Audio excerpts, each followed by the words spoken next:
BRS MLC కవిత bail పై పార్టీల మధ్య మాటల మంటలు రేగుతున్నాయి. అధికార కాంగ్రెస్, బీజేపీ, బీఆర్ఎస్ మధ్య ట్వీట్ వార్ నడుస్తుంది. కాంగ్రెస్ చేస్తున్న ప్రకటనలపై స్పందించారు కేటీఆర్.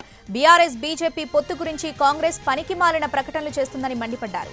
ఎన్డీఏ ప్రభుత్వం ఏర్పడిన తర్వాత డిసెంబర్ 2015లో ఈడీ కేసులో సోనియా గాంధీ, రాహుల్ గాంధీకి బెయిల్ వచ్చిందని, ఇండియా కూటమిలో భాగమైన మనీష్ సిసోడియాకు బెయిల్ వచ్చిందని, ఓటుకు నోటు కేసులో తెలంగాణ సీఎం రేవంత్ రెడ్డికి బెయిల్ వచ్చిందని ట్విట్టర్లో పేర్కొన్నారు.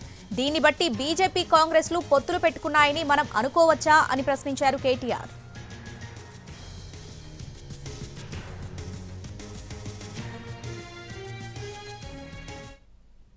కాంగ్రెస్, బీఆర్ఎస్ కుమ్మక్కయ్యాయని తెలంగాణ బీజేపీ ఆరోపిస్తుంది. మద్యం కుంభకోణంలో అరెస్ట్ అయి జైలుకు వెళ్లిన నిందితురాలికి బెయిల్ రావటం, నిందితుల తరపు న్యాయవాది రాజ్యసభకు నామినేట్ కావటం ఒకే రోజు జరిగిందని ట్వీట్ చేసింది. ఈ సంఘటనల్లో ఒకదానికొకటి సంబంధం లేదని, యాదృచ్ఛికంగానే జరిగిందంటూ సెటైర్లు వేసింది. బీఆర్ఎస్, కాంగ్రెస్ పేర్లు వేరైనా కుంభకోణాల్లో ఒకటేనని ట్వీట్ చేసింది తెలంగాణ బీజేపీ. మరోవైపు బీజేపీ, బీఆర్ఎస్ ఒకటేనని కాంగ్రెస్ ఆరోపణలు గుప్పిస్తోంది.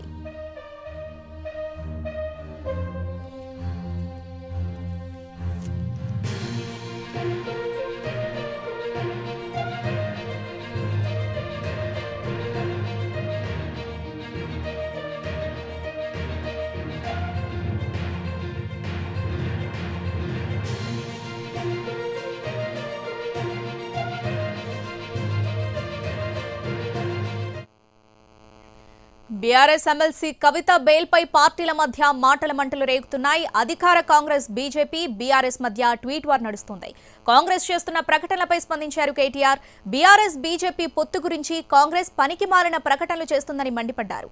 ఎన్డీఏ ప్రభుత్వం ఏర్పడిన తర్వాత డిసెంబర్ 2015లో ఈడీ కేసులో సోనియా గాంధీ, రాహుల్ గాంధీకి బెయిల్ వచ్చిందని, ఇండియా కూటమిలో భాగమైన మనీష్ సిసోడియాకు బెయిల్ వచ్చిందని, ఓటుకు నోటు కేసులో తెలంగాణ సీఎం రేవంత్ రెడ్డికి బెయిల్ వచ్చిందని ట్విట్టర్లో పేర్కొన్నారు. దీన్ని బట్టి బీజేపీ, కాంగ్రెస్లు పొత్తులు పెట్టుకున్నాయని మనం అనుకోవచ్చా అని ప్రశ్నించారు కేటీఆర్. కాంగ్రెస్, బీఆర్ఎస్ కుమ్మక్కయ్యాయని తెలంగాణ బీజేపీ ఆరోపిస్తుంది. మద్యం కుంభకోణంలో అరెస్ట్ అయి జైలుకు వెళ్లిన నిందితురాలికి బెయిల్ రావటం, నిందితుల తరపు న్యాయవాది రాజ్యసభకు నామినేట్ కావటం ఒకే రోజు జరిగిందని ట్వీట్ చేసింది. ఈ సంఘటనల్లో ఒకదానికొకటి సంబంధం లేదని, యాదృచ్ఛికంగానే జరిగిందంటూ సెటైర్లు వేసింది. బీఆర్ఎస్, కాంగ్రెస్ పేర్లు వేరైనా కుంభకోణాల్లో ఒకటేనని ట్వీట్ చేసింది తెలంగాణ బీజేపీ. మరోవైపు బీజేపీ, బీఆర్ఎస్ ఒకటేనని కాంగ్రెస్ ఆరోపణలు గుప్పిస్తుంది.